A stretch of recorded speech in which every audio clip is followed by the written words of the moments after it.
এটা তো কোনো দলিল মনে হচ্ছে। কিসের দলিল এটা? আমার নাম কেন কোনো বেনিফিশিয়ারিতে? অথচ আমাকে এভাবে আটকে রেখে সই করিয়ে নিচ্ছে। এর মানে কি?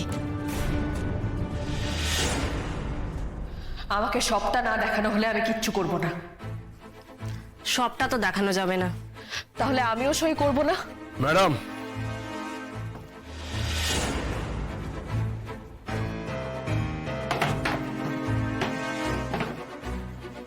সই করা ছাড়া আপনার কাছে কিন্তু কোনো অপশন নেই।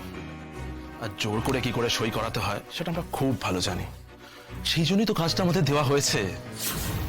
তাহলে সেই চেষ্টাই করে নিন। কোনো কিছু না পড়ে আমি সই করব না। কি লাভ তাতে? সই যখন আপনাকে করতেই হবে তখন কি দেখলেন আর কি না দেখলেন কি যায় আসে? আপনাদেরই বা অসুবিধা কোথায় আমাকে কাগজটা দেখাতে? আচ্ছা ঠিক আছে, দেখিয়ে দিচ্ছি ওটা কিসের কাগজ। তবে এটা মনে রাখবেন, সই কিন্তু আপনাকে করতেই হবে। আর দ্বিতীয়ত, আপনার এই কথাটা মেনে নিচ্ছি বলে এটা ভেবে নেবেন না যে আপনার সব আপত্তি সব কথা আমরা মেনে নেব। শুধু এটা মানা হচ্ছে।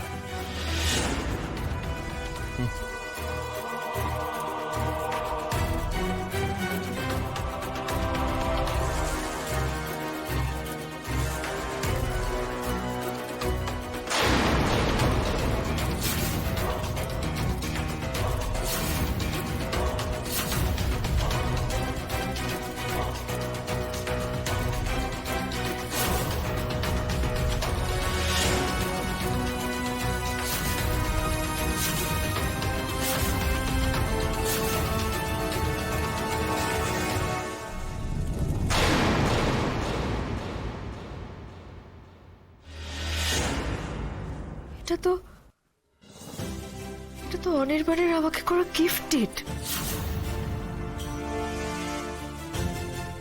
অনির্বাণ ওর বাড়িটা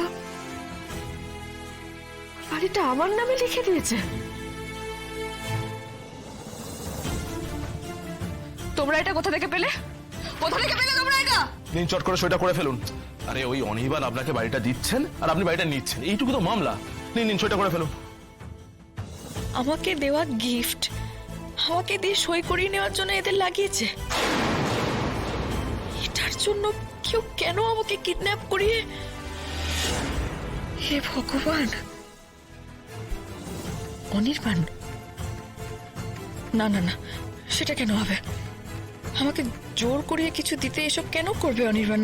না না না, অনির্বাণ এটা করতে পারে না, কখনো না।